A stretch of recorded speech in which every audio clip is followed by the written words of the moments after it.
An unexpected arrival. The late afternoon sun cast long shadows across Betty Thompson's garden as she carefully tended to her roses, the only witnesses to her quiet life. At 81, her days had settled into a predictable rhythm. The neighborhood was silent, much of it now occupied by new faces who rarely greeted one another. Yet for Betty, the garden was a sanctuary. Each bloom reminded her of George, her late husband, who had shared her love for gardening, his memory lingering in every petal. As she straightened from her crouched position, something caught her eye. Two young girls, no older than 6, were walking up her front path. They were identical twins, their dark skin gleaming in the golden light, and their matching curls bouncing with each step. The girls looked out of place, fragile and hesitant as they approached her door, glancing back as if unsure of their actions. Betty's heart fluttered with concern. She wiped her hands on her apron, giving the girls a warm smile to ease their apparent apprehension. She couldn't imagine what had brought them here, to her home. The house next door had recently been sold, so perhaps they were her new neighbors. But why the fear in their eyes? Why the urgency in their small steps? "Hello there," Betty greeted softly as she reached her front door. "Are you lost, sweethearts?" The girls exchanged a nervous glance. One of them took a small step forward, her tiny fingers clasped tightly together and her eyes wide. In a voice so soft Betty had to lean in to hear, she whispered, We wanted to ask for help." The older woman's heart clenched at the barely concealed fear in the girl's tone. Her voice was tender as she responded, "Of course, dear. Let's sit on the porch, and you can tell me what's wrong." The girls climbed onto the porch step, seating themselves closely together. They seemed to draw strength from each other, their bodies tense as though expecting something terrible. After a pause, the other twin finally spoke, her voice trembling. "Our new daddy. He doesn't like us." Betty's heart stilled at the words. The weight of their confession, so raw and simple, unsettled her deeply.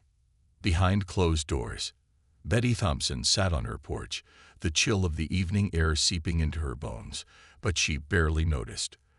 The words the little girl had spoken echoed in her mind. "Our new daddy.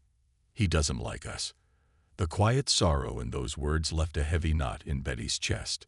She studied the twins sitting before her, their small hands clutched tightly together as if afraid to let go. They seemed so young and vulnerable, too innocent to carry such fear. "Can you tell me more, dears?"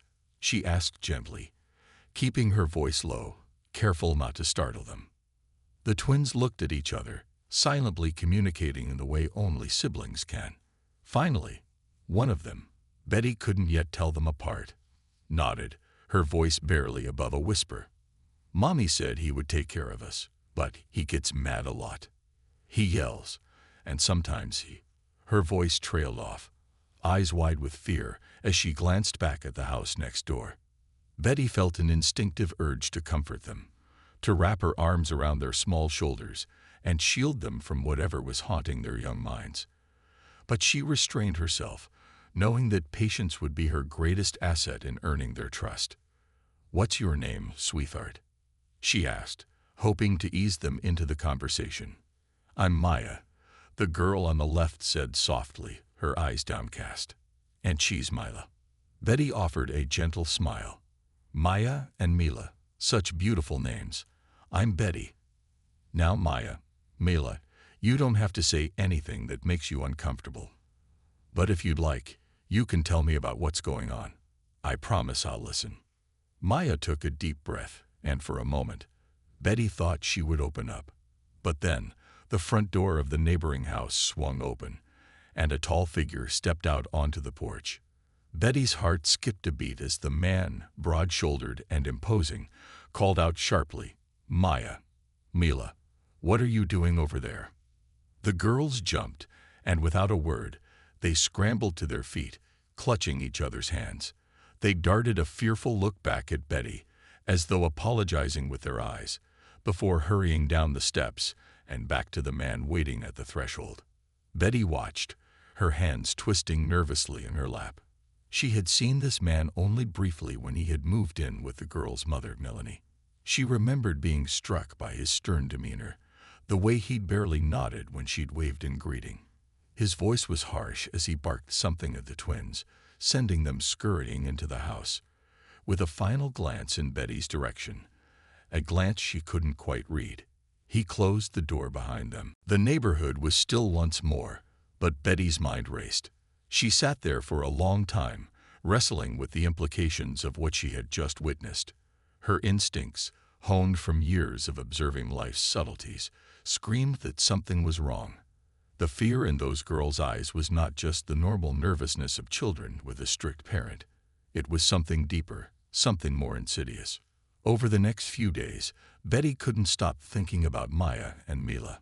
She went about her daily routines, but her mind wandered back to the girls, their frightened expressions, and the bruises she thought she had glimpsed on Mila's arm as she ran back to her house. She couldn't be sure. Her vision wasn't what it once was, but the nagging suspicion wouldn't leave her. Betty decided to bake a pie, hoping it would serve as an excuse to visit her new neighbors and check on the girls. She knew she had to tread carefully. She didn't want to intrude or make the situation worse, but she couldn't ignore the sense that something was terribly wrong. The following afternoon, Betty wrapped the freshly baked pie in a cloth and made her way to the house next door. She hesitated for a moment, gathering her courage before ringing the doorbell. After a long pause, Melanie opened the door. She looked tired, her eyes dull, as if sleep had been a rare visitor in recent days. "Oh, hi, Betty," Melanie greeted, forcing a smile that didn't quite reach her eyes. "Hello, dear," Betty replied warmly, holding out the pie. "I thought I'd bring over a little treat. It's my famous apple pie. Thought it might brighten your day a bit." Melanie's face softened, and she took the pie gratefully. "Thank you, Betty. That's very kind of you." She stepped back, glancing over her shoulder before adding, "Would you like to come in?" Betty felt a surge of relief at the invitation. She had expected resistance, but Melanie seemed open, almost eager for company. As Betty stepped inside, she noticed how sparse and quiet the house felt. The living room was nearly empty, with just a couch and a small table, as if they had left their old life behind and brought only the bare essentials. The girls weren't in sight, but she could hear faint giggling from a back room, a welcome sound amid the tension that seemed to permeate the home. As they sat in the living room, Betty studied Melanie, noting the shadows under her eyes and the slight tremor in her hands. It must be difficult, moving to a new place with two little ones. Betty ventured gently. Melanie's smile wavered. "Yes, it's been an adjustment," she said, her voice distant. "Tom is very particular, and the girls are still getting used to him. It's been hard on them." Betty hesitated, choosing her words carefully. "They seem like such sweet girls. I noticed they seemed a bit nervous the other day." Melanie's expression faltered, and for a brief moment, her gaze dropped to her hands. She took a shaky breath, as though on the edge of confiding in Betty, but then she forced a smile and shook her head. "Oh, you know how kids are. It's just a new environment. They'll settle in soon, I'm sure." Betty wanted to push further, to ask more, but the guarded look on Melanie's face held her back. Something was weighing heavily on this woman. That much was clear. The more Betty observed, the more convinced she became that Melanie wasn't just tired from moving. She seemed defeated, as though life had slowly drained her spirit. Just then, Tom's voice rang out from another room, loud and sharp, and Betty saw Melanie flinch. "Melanie, where did you put my papers?" he called, irritation thick in his tone. "They're on the kitchen counter," she called back, her voice tight. A moment later, Tom appeared in the doorway, his gaze zeroing in on Betty. His eyes held a sharpness that made her uneasy, as if he were sizing her up, deciding if she was a threat. He forced a thin smile and extended a hand. "So you're the neighbor," he said, his voice cold and formal. Betty shook his hand, feeling the strength of his grip and the chill in his eyes. "Yes, I live just next door," she said, meeting his gaze with as much warmth as she could muster. Tom nodded, his expression unreadable. "Well, it was nice of you to bring the pie, Betty. Melanie and the girls love sweets." His tone was dismissive, and Betty sensed he was eager for her to leave. She rose, sensing she had pushed her luck as far as she could today. "I won't keep you," she said, glancing at Melanie with a reassuring smile. "But do let me know if you need anything, Melanie. It can be hard settling into a new place, and I'm always around if you'd like some company." Melanie's eyes softened, and Betty thought she saw a glimmer of gratitude, a silent plea, but she only nodded. "Thank you, Betty. That means a lot." As Betty stepped back onto her porch, the door closed firmly behind her. She looked back at the house, her heart heavy with worry. The interaction had left her with more questions than answers. Tom's demeanor, Melanie's exhaustion, and the girls' frightened expressions, all of it painted a picture of a family living under a cloud of tension and fear. Walking back to her own home, Betty resolved that she would not turn a blind eye. Something was terribly wrong in that house, and though she didn't know yet what it was, she was determined to keep an eye on her new neighbors. For Maya and Mila's sake, she would be there, watching, ready to step in if the need arose.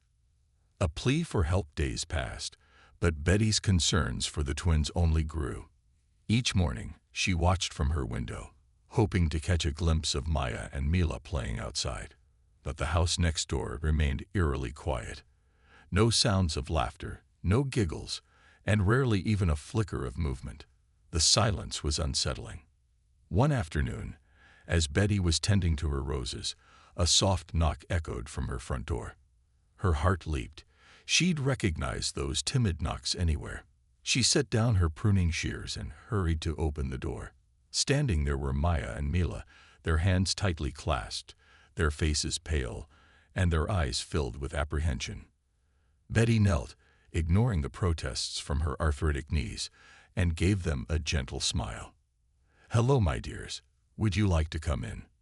They nodded, and Betty ushered them inside, guiding them to her cozy living room. She offered them the armchair where George had once sat, now draped with a soft blanket that seemed to swallow their small frames. The girls huddled close together, their identical expressions a blend of relief and nervousness. "Would you like some tea? Or perhaps a cookie?" Betty offered, hoping to ease their tension. The girls nodded shyly, and Betty bustled into the kitchen, her mind racing. She prepared a tray with tea, cookies, and milk, arranging everything neatly to give herself a moment to gather her thoughts. By the time she returned, the twins had relaxed slightly, nibbling on the cookies and looking around at Betty's framed photos and colorful tapestries with shy curiosity. She sat across from them, her voice soft and warm. "So, what brings you here today?" The twins exchanged a worried look, and Maya, the bolder of the two, took a deep breath before speaking. We're scared, Miss Betty."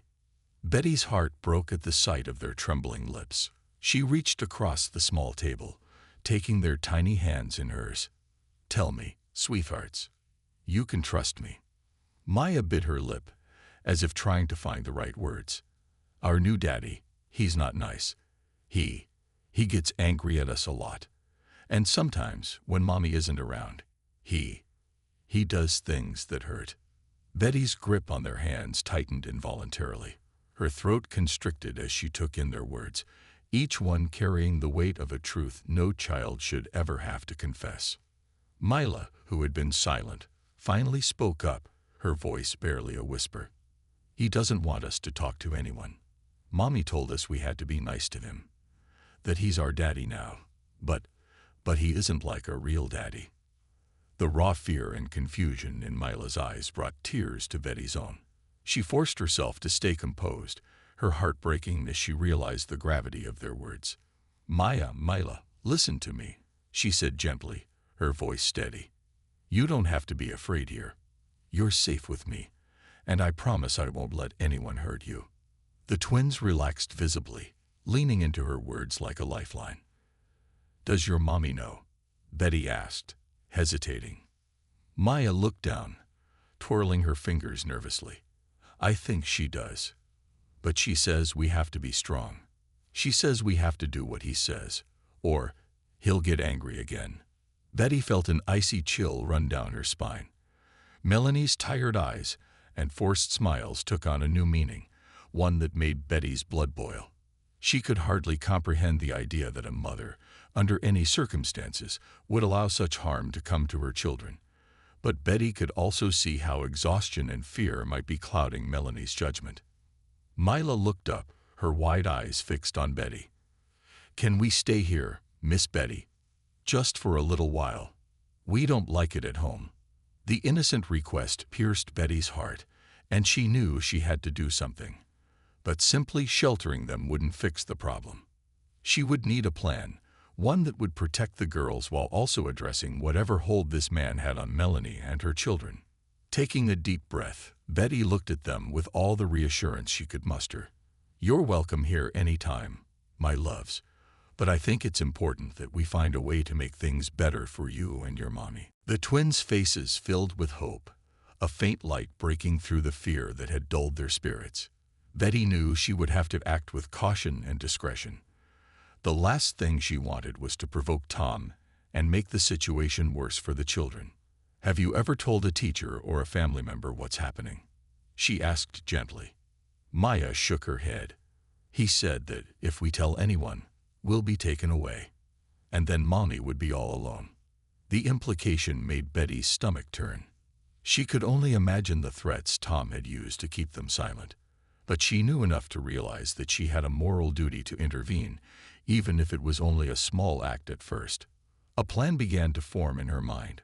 She would reach out to an old friend from her church, Mrs. Evelyn Hayes, who volunteered at a local family support center.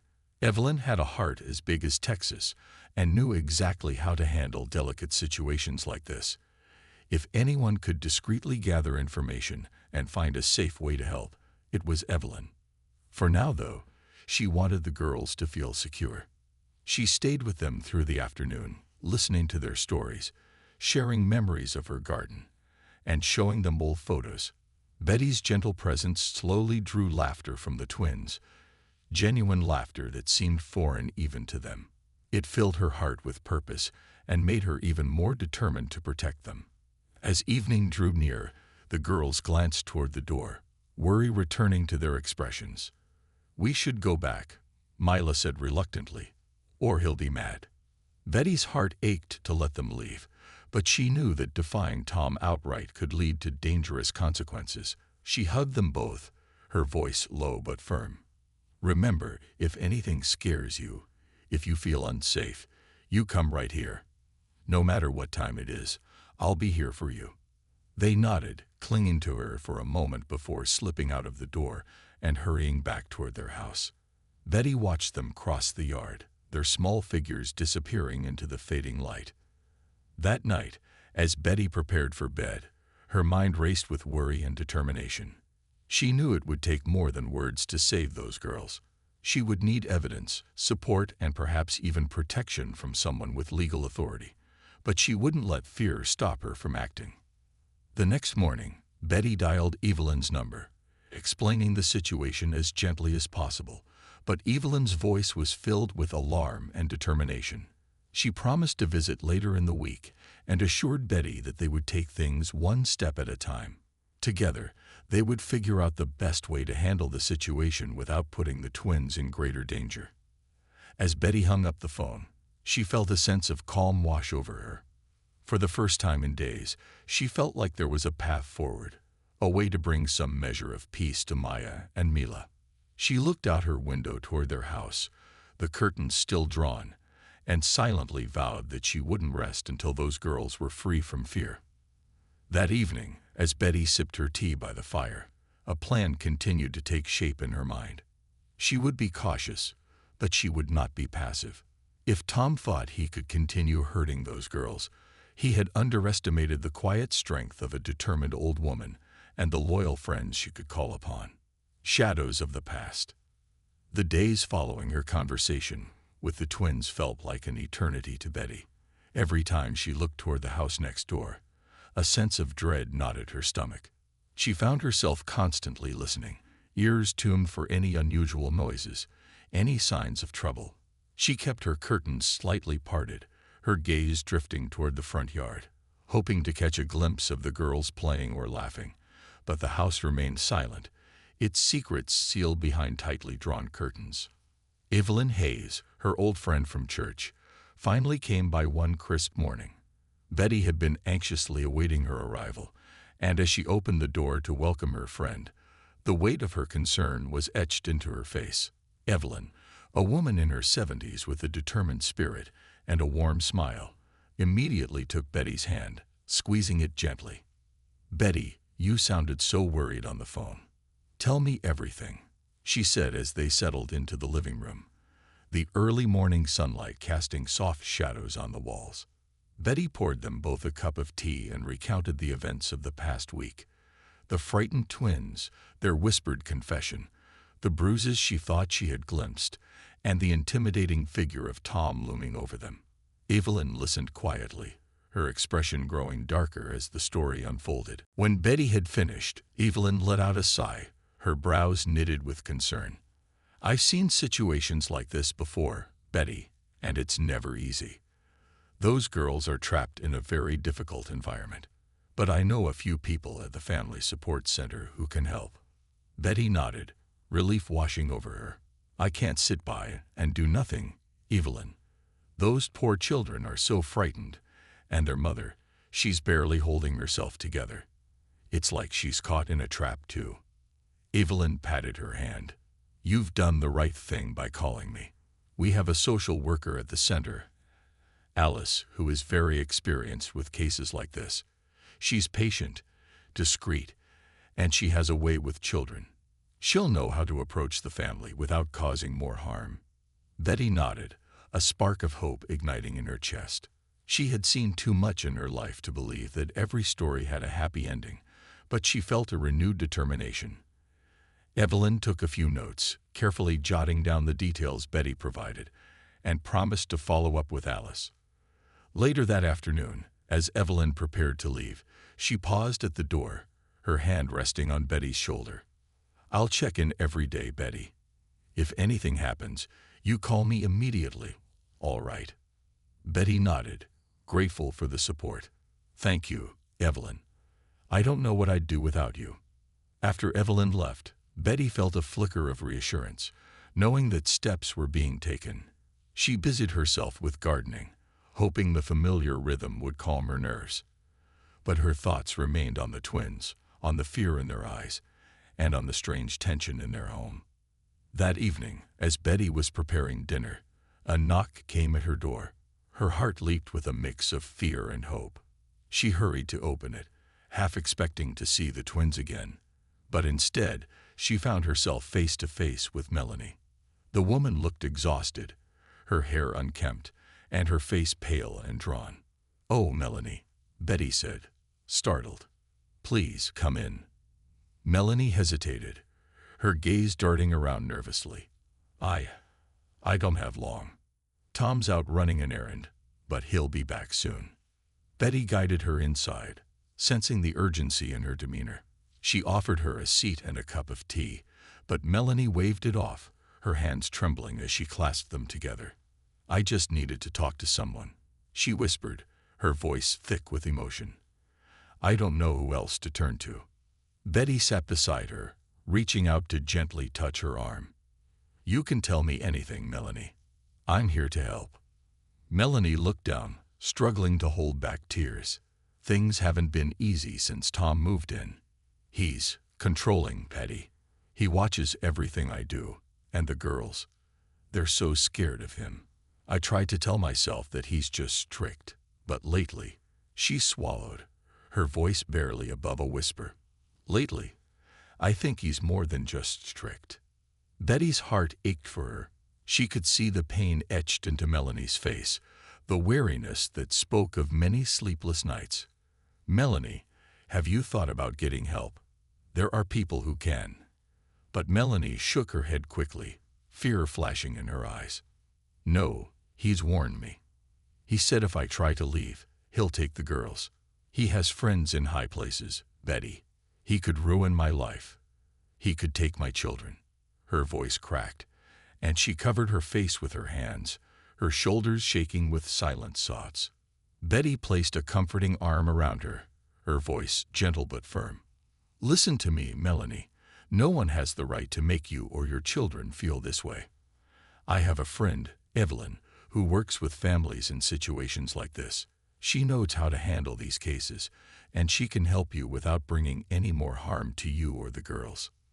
Melanie looked up, her eyes filled with desperation and a glimmer of hope. But what if he finds out? We'll be careful, Betty promised. No one has to know. Evelyn has helped many families just like yours, and she knows how to do it discreetly. But you have to trust us, Melanie, for your daughter's sake and for your own. Melanie sat in silence for a moment, wrestling with the decision. Finally, she nodded, wiping her eyes.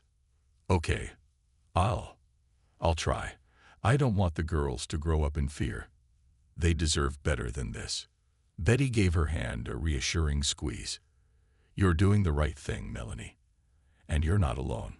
We're going to get you through this. Melanie stood up, glancing nervously at the clock. Thank you, Betty. I should go before Tom gets back. If he knew I was here. Betty walked her to the door, giving her a quick, reassuring hug. Remember, I'm just next door. And if you or the girls need anything, no matter the time, you come straight here. Melanie nodded, her expression grateful yet apprehensive. As she slipped out into the evening, Betty watched her walk back toward her house, her figure small and weary against the gathering dusk. The next morning, Betty called Evelyn, updating her on Melanie's visit and urging her to move quickly. Evelyn promised to connect with Alice, the social worker, and arrange a subtle approach to the family. Alice can arrange a wellness visit under the pretense of a community outreach program, Evelyn explained. It's the least intrusive way we can assess the situation and find out what the girls need. The waiting was agonizing, but Betty kept herself busy, trying to keep her worry at bay. She took solace in small daily tasks, watering her plants, baking, and writing letters to friends. Yet her mind was never far from the family next door, from the children she so desperately wanted to help. Finally, one afternoon, Evelyn called. Alice was able to arrange a visit. She's going tomorrow afternoon. Betty let out a breath she hadn't realized she was holding. Thank you, Evelyn. I can't tell you how much this means. You're doing a wonderful thing, Betty. Those girls are lucky to have you looking out for them. The following day, Betty waited anxiously by her window, watching for any sign of Alice or the social services team. When a dark blue car finally pulled up and a woman in a smart suit stepped out, clipboard in hand, Betty felt a surge of relief. She watched as Alice approached the door and knocked, her demeanor calm and professional. A long minute passed before the door opened. Tom appeared, his posture tense, and though Betty couldn't hear their conversation, she could tell he was less than pleased. He blocked the doorway, his expression hard, but Alice remained calm, speaking to him with a quiet authority. After a brief exchange, he stepped aside, allowing her in. Betty watched, her heart pounding as she prayed that Alice would be able to glimpse the truth hidden within those walls. She kept herself busy, not wanting to seem overly nosy, but her gaze drifted back to the house every few minutes, hoping to catch sight of the social worker's return. An hour later, Alice emerged from the house, her expression thoughtful. She exchanged a few more words with Tom, then returned to her car. As she drove away, Betty's mind raced with questions. She wouldn't know the outcome immediately, but she had faith in Evelyn's assurances that Alice would follow through. That evening, as Betty sat alone in her living room, she felt a renewed sense of purpose.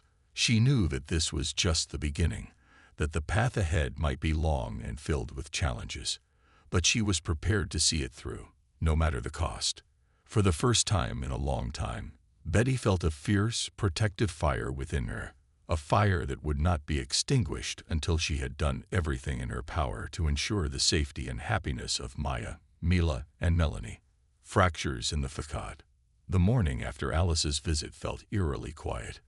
Betty went about her usual routine, but her mind was buzzing with anticipation. She'd been careful not to ask Evelyn for too many details, understanding the importance of discretion, but she hoped desperately that the social worker had seen enough to understand the gravity of the situation. The quiet was abruptly broken by a loud slam next door. Betty looked up, her hands freezing over her tea, as she saw Tom storming out of the house, his expression dark and furious. He stomped to his truck, threw open the door, and roared away without a backward glance. Moments later, Betty spotted Melanie stepping onto the porch, her face pale and anxious, her hand gripping the doorframe as though steadying herself. She didn't see Betty watching, but she stood there for several long moments, lost in thought, before retreating back inside. Betty's heart ached, knowing Melanie and the girls must be feeling the pressure after Alice's visit. Whatever Alice had observed, it was clear that Tom had reacted badly. And now more than ever, the family needed an anchor, something to remind them they weren't alone. Later that afternoon, Betty prepared a small batch of scones, wrapping them in a tea towel, hoping the treat might lift the girls' spirits. She headed next door and knocked softly, half expecting Tom's sharp gaze to answer. But it was Melanie who opened the door, her expression softening with relief at the sight of Betty. "Betty, come in," Melanie said quietly, glancing around as if checking for witnesses. She led Betty inside, gesturing for her to sit at the small kitchen table. As Betty settled in, she placed the bundle of scones on the table, offering a gentle smile. "I thought I'd bring you all a little treat. Figured you could use something warm and sweet." Melanie gave her a grateful smile. "Thank you, Betty. The girls will love these." She paused, her hands clenching together, a look of unease crossing her face. I wanted to thank you for caring. Not many people would go out of their way like this." Betty placed a reassuring hand on hers. "It's the least I can do. You're going through so much, Melanie, and no one should have to face that alone. I know yesterday's visit might have been difficult." Melanie nodded, her eyes welling up with tears. She glanced toward the hallway, then lowered her voice, her words tumbling out in a rush. After the social worker left, Tom was furious. He didn't say much, but the look in his eyes, it was as if he blamed me for everything. He's more watchful now, making sure we don't do anything he doesn't approve of. Betty's heart went out to her. She could see the weight Melanie was carrying, the strain of constantly walking on eggshells, trying to avoid Tom's wrath. "Melanie, have you thought about leaving?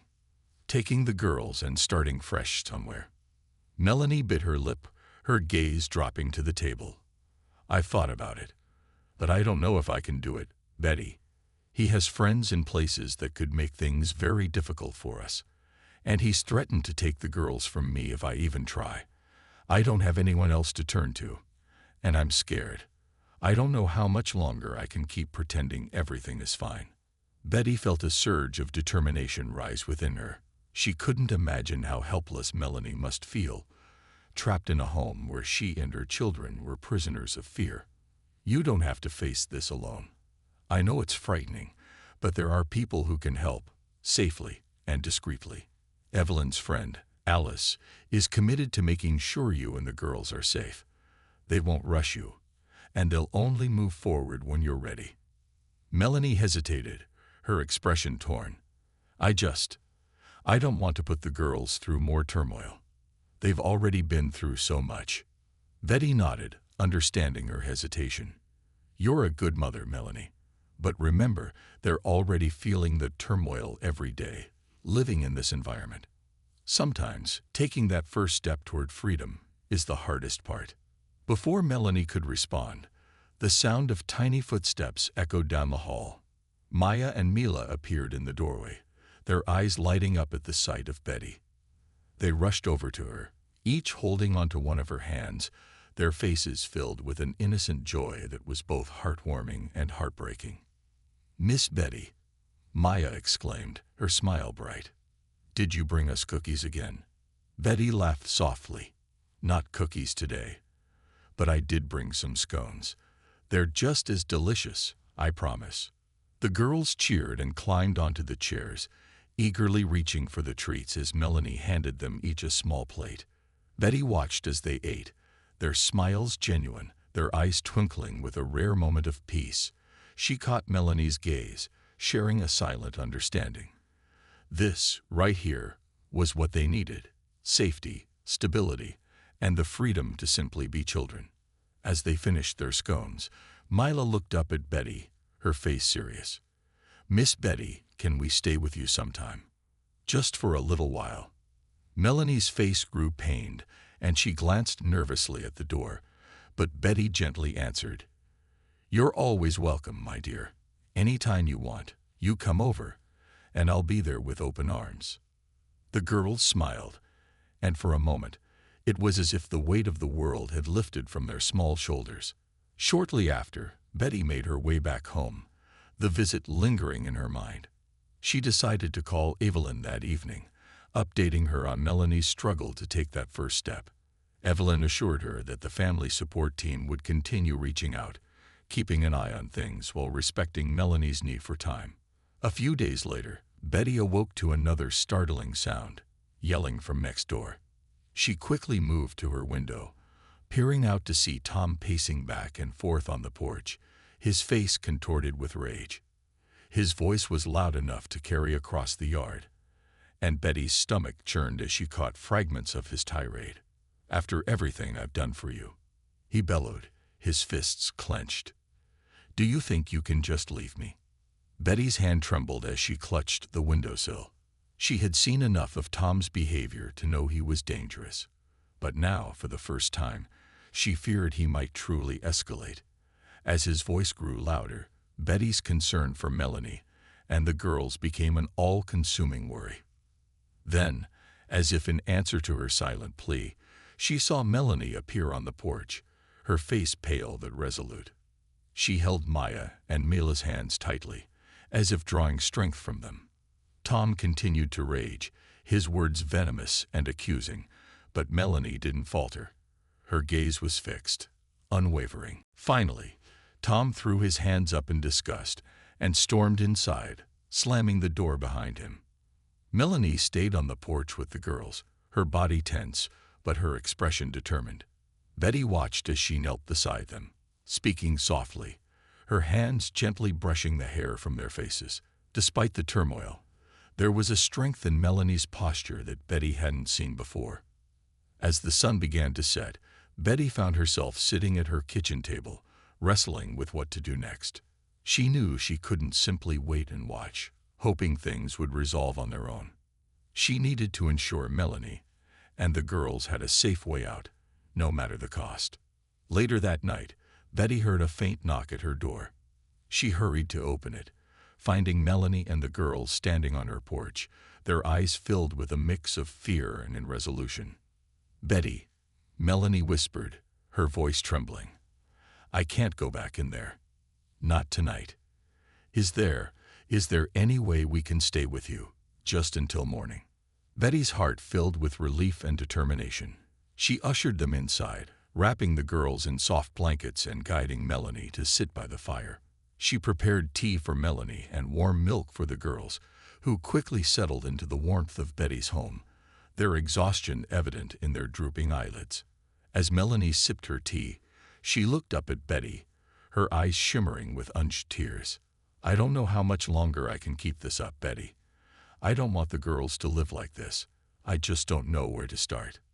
Betty reached over, squeezing her hand tightly. "This is the first step, Melanie. You're already stronger than you realize.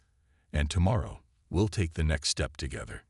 They sat by the fire in silence, comforted by each other's presence, the girls drifting into peaceful slumber on the couch.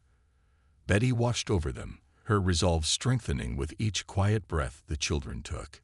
She knew the road ahead would be difficult, fraught with challenges and uncertainties, but she was prepared to walk it with them. As the first light of dawn crept through the window, Betty felt a fierce, unwavering determination. She would stand by Melanie and her daughters, giving them the courage and support they needed to escape the darkness that had gripped their lives for far too long. The time had come to break free, and Betty would be by their side every step of the way. The road to freedom. The morning sunlight streamed through the curtains, casting a soft glow across Betty's living room, where Melanie and her daughters lay sleeping peacefully on the couch. Betty sat nearby, cradling a cup of tea, her eyes never leaving them. For the first time in a long time, she felt a glimmer of hope. Today was the day they would take the next step toward a life free from fear and control. As Melanie stirred awake, she blinked in confusion before her eyes focused on Betty's warm smile. The previous night's tension seemed to hang in the air, but there was also a sense of calm, of being safe, even if only temporarily. Melanie gently woke the girls, who stretched and rubbed their sleepy eyes before realizing where they were. A quiet sense of relief filled their small faces, and they clung to their mother, seeming to sense the gravity of the day ahead. Betty placed a reassuring hand on Melanie's shoulder. "I spoke with Evelyn last night. She's arranged for Alice to meet us at the Family Support Center this morning. They have resources there, Melanie. Places where you and the girls can stay, legal advice, and people who can help you start fresh." Melanie nodded, her expression a mixture of hope and fear. "I don't know what I'd do without you, Betty. But what if Tom finds out? What if he comes after us?" Betty's eyes hardened. "That's where we're a step ahead. Evelyn has friends at the police department, and we've made sure they're aware of the situation. There will be protection available. Melanie, you and the girls won't be facing this alone." The girls clung to their mother as Betty helped them gather a few essential belongings. Betty handed Melanie a small, nondescript bag she packed with extra clothes, some snacks, and a few comforting toys for the girls. "This is just to get you through the first night or two," she explained. "Alice and her team will help with everything else." After a quiet breakfast, Betty led Melanie and the twins outside, feeling a surge of resolve as they headed to her car. They drove through the winding streets of town, Melanie's gaze fixed on the passing scenery, her hands clenched tightly in her lap. The girls sat quietly in the back, clutching their mother's hand, sensing that today marked a change they could not fully understand. "Welcome, Melanie." "And hello, girls," Evelyn said gently, crouching down to the twins' level. "My name is Evelyn, and this place is full of kind people who are here just for you. We're going to make sure you're safe and happy, okay?" The girls nodded, their small faces reflecting both trust and relief. Evelyn guided them inside, where a cozy waiting area filled with comfortable chairs and children's books awaited. A gentle buzz of activity filled the air, and the warmth of the place wrapped around them like a protective shield. Within minutes, Alice, the social worker, joined them, her demeanor calm and reassuring. She led them to a private room, allowing Melanie and the girls to settle in while Betty and Evelyn sat nearby, prepared to support them in whatever way they could. Alice spoke with Melanie first, her questions soft but direct. She asked about Tom, about his behavior, about the threats he'd made. As Melanie shared her story, her voice trembling but determined, Betty's heart broke a little more. Every detail painted a clearer picture of the nightmare Melanie and her daughters had been living through. Alice listened intently, taking notes and occasionally glancing at the girls, ensuring they felt safe and included. When it came time for the girls to speak, Alice took great care, addressing them with a gentle tone, asking simple questions about their life at home, about their new daddy, and about how he treated them. Maya, the bolder twin, spoke first, her small voice steady as she recounted the moments that had frightened her. Mila, shyer but just as brave, eventually joined in, nodding along with her sister's words, her gaze fixed on her mother for reassurance. After the interviews, Alice turned to Betty and Evelyn, her face serious but hopeful. "The situation is clear. With Melanie's consent, we'll move forward with an emergency protection order. It's the fastest way to create a legal boundary that keeps Tom away from them." Betty's shoulders sagged with relief. She knew this was only the beginning of a long process, but it was a powerful first step. "Thank you, Alice," she whispered, reaching out to squeeze her friend's hand. I don't know how much longer they could have held out without this. Evelyn leaned closer to Betty, her voice soft. You've done more than most would. You've given them a chance for freedom, for a new life. Alice explained to Melanie what the protection order meant, how it would legally bar Tom from contacting her or the girls. If he breached it, he would face immediate consequences. Melanie listened, a spark of determination lighting up her face. She was beginning to understand that there was a way out, a way to reclaim her life and protect her daughters. With the protection order initiated, Evelyn arranged for a place for them to stay, a temporary shelter that offered privacy, safety, and support. The shelter, Alice explained, had counselors, activities for children, and resources to help Melanie transition into a stable life. Melanie hesitated, glancing at the girls, but Alice's reassuring presence made her decision easier. Once everything was settled, Betty walked with them to the door, her heart swelling with pride for Melanie and the courage she was showing. She knelt to hug the twins, holding them tightly. "You two are so strong," she whispered, her voice choked with emotion. "I want you to remember that you can come to me anytime, okay?" The girls nodded, clinging to her, and Betty felt their trust like a sacred bond. Melanie hugged her too, her gratitude unspoken but understood. "I don't know how to thank you, Betty. You've given us a second chance." Betty's eyes filled with tears. "You don't have to thank me, dear. Just take care of those girls and take care of yourself. I'll be here for you always." As Betty watched them drive off with Alice and Evelyn, she felt an ache in her chest, an ache born of love, pride, and a deep sense of fulfillment. She had helped them take that first, terrifying step toward freedom, and now she could only hope and pray they would find peace. Days turned into weeks, and each day, Betty heard updates from Evelyn. Melanie and the girls were adjusting to their new lives, slowly but surely, finding comfort in the support of the shelter and the caring staff. Evelyn even shared that the girls had made new friends and were beginning to laugh and play with a joy that had once been stifled by fear. One afternoon, a letter arrived in Betty's mailbox. She recognized Melanie's handwriting immediately, and her heart skipped as she carefully opened it, the familiar warmth of the words washing over her. "Dear Betty, I don't know how to express my gratitude. Each day I watch Maya and Mila run and play, free from fear, and I remember that it's because of you.